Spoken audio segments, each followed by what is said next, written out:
Praise the Lord. 2/8/2026 Sunday, August மாதம் முதலுடைய ஆராதனை. இன்றைக்கு வந்து பார்த்தோன்னா ஞாயிற்றுக்கிழமை ஆராதனை கூட. உங்கள் யாவரும் இந்த காணொலி காட்சியின் மூலமாக சந்திப்பதில் மிகுந்த மகிழ்ச்சி. உங்கள் யாவருக்கும் இயேசு கிறிஸ்துவின் நாமத்தில் அன்பின் வாழ்த்துக்களை தெரிவித்துக் கொண்டு, இன்றைக்கு தியானத்தில் இருக்கும் பொழுது தேவன் பேசிய ஒரு வசனத்தை ஒரு அதிகாரம் முழுவதும் உங்களோடு பகிர்ந்து கொள்வதற்கு நான் மிகவும் ஆசைப்படுகிறேன். தேவன் தாமே உங்களை யாவரையும் ஆசீர்வதிப்பாராக. இந்த வார்த்தைகளை கவனித்து கேளுங்கள். பிலிப்பியர் அதிகாரம் 4வது அந்த வசனம் முழுவதும் 1 அதனுடைய கடைசி வசனமான 23 வசனம் வரைக்கும் உங்களிடத்தில் ஒரு தியானத்தை நான் வைக்க ஆசைப்படுகிறேன். முதலாவது வசனத்தை நான் படிக்கிறேன், கேளுங்கள்.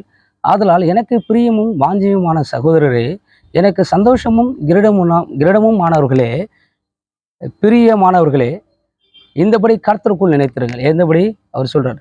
கர்த்தருக்குள் ஒரே சிந்தையாக இருக்கவும் யோத்தியாளுக்கும் சிந்தியாளுக்கும் புத்தி சொல்கிறேன். நமக்கு எல்லாருக்கும் அவர் என்ன ஒரு புத்தியை சொல்கிறார். அன்றியும் என் உத்தம கூட்டாளிகளே, அவர்களுக்கு உதவியாக இருக்கும்படி உன்னையும் வேண்டிக் கொள்கிறேன். அவர்கள் கிளைமேத்தையோடும் மற்ற என் உடன் வேலையாட்களும் கூட சுவிசேஷ விஷயத்தில் என்னோடு கூட மிகவும் பிரயாசப்பட்டார்கள். அவருடைய நாமங்கள் ஜீவ புத்தகத்தில் இருக்கிறதாம். பவுல் இந்த பிலிப்பியருக்கு எழுதின இந்த விஷயத்தில் அந்த சுவிசேஷ பணியில் இடைப்பட்டவர்கள் எல்லாருடைய பேர் எங்கே இருக்கா? ஜீவ புத்தகத்தில் இருக்கிறதாம். இன்றைக்கும் சுவிசேஷத்தில் ஈடுபடுகிற உங்களுடைய பெயர்கள் ஜீவ புத்தகத்தில் எழுதப்பட்டிருக்கும்.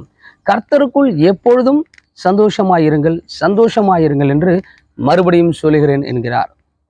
உங்கள் சாந்த குணம் எல்லா மனுஷருக்கும் தெரிவிப்பதாக. உங்களுடைய சாந்த குணம், இப்போ நீங்கள் எவ்வளோ ஒரு சாந்தமாக அன்பாக இருக்கிறீங்க என்பதை மற்றவருக்கும் தெரியப்படுத்த கடவுதாக நீங்கள் சாந்த குணமாயிருங்கள் என்று சொல்லுகிறார். கர்த்தர் சமயமாய் இருக்கிறார். நீங்கள் சாந்த குணமுள்ளவராயிருங்கள். நீங்கள் ஒன்றுக்கும் கவலைப்படாமல் எல்லாவற்றையும் உங்கள் விண்ணப்பங்களோடு கூட ஸ்தோத்திரத்தோடு கூடிய ஜெபத்தினாலும் வேண்டதினாலும் விண்ணப்பம் பண்ணுங்கள். கர்த்தருக்கு தெரியப்படுத்துங்கள்.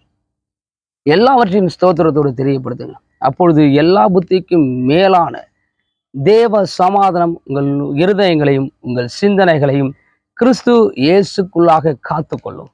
நீங்கள் கிறிஸ்து இயேசுவுக்குள்ளாக உங்களுடைய எல்லா காரியங்களையும் நீங்கள் கிறிஸ்துவுக்குள் ஸ்தோத்திரத்தோடு கூட விண்ணப்பங்களோடு கூட கர்த்தருக்கு தெரியப்படுத்துங்கள், தேவனுக்கு தெரியப்படுத்துங்கள்.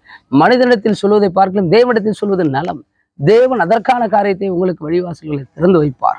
ஆகவே கடைசியாக சகோதரரே, உண்மை உள்ளவர்களிலே, ஒழுக்கம் உள்ளவைகளையோ, நீதி உள்ளவைகளையோ, கருப்பு உள்ளவைகளையோ, அன்பு உள்ளவைகள் எவைகளோ, நற்கீர்த்தி உள்ளவைகள் எவையோ, புண்ணியம் எதுவோ, புகழ் எதுவோ, அதை சிந்தித்துக் கொண்டிருங்க. உங்களுடைய சிந்தனைகள் எப்படி இருக்கணும்? சொல்லுங்க. கடைசியா ஒழுக்கம் எதை சொல்லிக் கொடுக்கிறது? நீதி எதை சொல்லிக் கொடுக்கிறது? கற்பு உள்ளவைகள் எவைகள் என்று சொல்லிக் கொடுக்கிறது? அன்பு எதை சொல்லிக் கொடுக்கிறது? நற்கிரியைகள் எதை சொல்லிக் கொடுக்கிறது? புகழ் எதை சொல்லிக் கொடுக்கிறது? புண்ணியம் எது? அதை நீங்கள் தேடுங்க. கர்த்தருக்குள் அதை தேடும் பொழுது கண்டிப்பாக அவருடைய மகிழ்ச்சி உங்களுக்குள்ள நிலைத்தரும். இவையெல்லாம் நம்மை அடுத்த நிலைக்கு கொண்டு செல்லக்கூடிய ஒரு வசனங்கள். நீங்கள் என்னிடத்தில் கற்றும் அடைந்தும் கேட்டும் கண்டும் இருக்கிறவர்கள் எல்லாம் எவைகளையோ அவைகளையே செய்யுங்கள். இப்ப நீங்க சொன்ன எல்லாவற்றையும் செஞ்சு பாருங்க, கண்டிப்பாக சமாதானத்தின் தேவன் உங்களோட இருப்பார். இப்ப மேல சொன்ன கொண்ட அந்த காரியங்களை நீங்க பின்பற்றினாவே தேவனுடைய சமாதானம் உங்களுக்குள்ள இருக்கும். எந்த மனுஷனும் சொல்ல வேண்டிய அவசியம் இருக்காது. தேவனுடைய சமாதானம் பரிபூர்ணமாய் உங்களுக்குள்ளே இருக்கும். என்னை விசாரிப்பதற்கு நீங்கள் இப்பொழுது மறுபடியும் மலர்ந்தபடியே கர்த்தருக்குள் மிகவும் சந்தோஷப்பட்டேன். இப்படி செய்ய எண்ணம் கொண்டிருந்தீர்கள், சமயம் மாத்திரம் உங்களுக்கு நேரிடவில்லை. இப்படி நீ செய்வதற்கான மனம் கொண்டிருந்தீங்க, சமயம் உங்களுக்கு நேரிடவில்லை. என் குறைச்சினாலும் நான் இப்படி சொல்லுகிறதில்லை. ஏனெனில் நான் எந்த நிலைமையில இருந்தாலும் மனரம்பியமாய் கற்றுக்கணும். நான் எந்த நிலையில இருந்தாலும் இந்த விஷயங்களை கற்றுக்கொள்வதில் மனரம்பியமாய் இருக்கிறேன். தெய்வ பிள்ளைகளே, தேவனுடைய வசனத்திற்கு கீழ்ப்படிங்க. வார்த்தைக்கு முன்மாதிரியாக இருங்க. தேவனுடைய வசனம் என்ன சொல்கிறது? அனுதினமும் இந்த வசனத்தை தியானம் செய்யுங்க. இந்த வசனம் நல் போதனைகளையே போதிக்கிறது.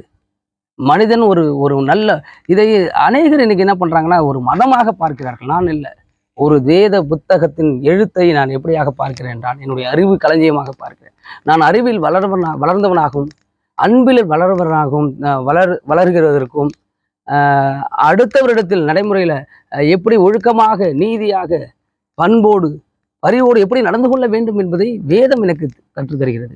ஆகவே வேதத்திற்கு முக்கியத்துவம் கொடுங்கள், மனிதனுடைய வார்த்தைக்கு அல்ல. தேவனுடைய வார்த்தைக்கு முக்கியத்துவம் கொடுங்க. இந்த வசனத்தை நீங்க படித்துக்கிட்டே இருந்தீங்கன்னா ஞானம் உங்களுக்குள்ளே பிறக்கும். ஒருவன் ஞானத்துல தேறிட்டாலே இந்த உலகத்துல அவனுடைய பணக்காரன் யாருமே இல்லை. ஞானம் தான் எல்லாத்துக்கும் அடிப்படையாக இருக்கிறது. ஆகவே அந்த ஞானத்தை தேடுவதற்கு நீங்கள் ஓடுங்கள், பிரயாசப்படுங்கள், கர்த்தருடைய வார்த்தைக்கு கீழ்ப்படியுங்க. வசனம் என்ன சொல்கிறது? அந்த வசனத்தில் பாருங்கள், 1ஆம் அதிகாரத்திலிருந்து 2 வசனங்களை மட்டும் பாருங்கள். தாழ்ந்திருக்கவும் எனக்கு தெரியும், வாழ்ந்திருக்கவும் எனக்கு தெரியும், எவ்விடத்திலையும் எல்லாவற்றிலும் திருப்தியாக இருக்கவும், பட்டினியாக இருக்கவும், பரிபூர்ணம் அடையவும், குறைவுபடவும் போதிக்கப்பட்டேன். அப்போது எல்லாவற்றிலும் எனக்கு உயர்வாக இருந்தாலும் நான் அப்படியே இருப்பேன், தாழ்ந்திருந்தாலும் இருப்பேன். நான் பெரிய ஸ்டார் ஹோட்டலில் இருந்தாலும் அந்த நிலைமை தான் இருப்பேன், சின்ன சாதாரண ஹோட்டலில் சாப்பிட்டாலும் அப்படி தான் இருப்பேன். அப்போ எல்லா இடத்துலையும் நான் ஒரே மாதிரி தான் இருப்பேன். அப்போ என்னை பலப்படுத்துகிற கிறிஸ்துவாலே எல்லாவற்றையும் செய்ய எனக்கு பலன் உண்டு. என்னை பலப்படுத்துகிற கிறிஸ்துவால எல்லாவற்றையும் செய்ய எனக்கு பலன் உண்டு. நீங்களே உங்களோட தேவைகளை எப்படி நீங்கள் கர்த்தரிடத்தில் விண்ணப்பம் செய்ய வேண்டும் குறித்து தெளிவாக சொல்லி இருக்கிறது. என்னுடைய தேவ பிள்ளைகளே, என்னுடைய வார்த்தையை கீழ்ப்படிங்கள். கர்த்ததாமே இந்த நாளில் உங்களை யாவரோடு கூட இருப்பதாக. நமது கர்த்தராகிய இயேசு கிறிஸ்துவினுடைய கிருபை உங்கள் யாவரோடு கூட இருப்பதாக. சமாதானத்தின் தேவன் உங்களை ஆசீர்வதிப்பாராக. ஆமென். Praise God. Thank you Jesus.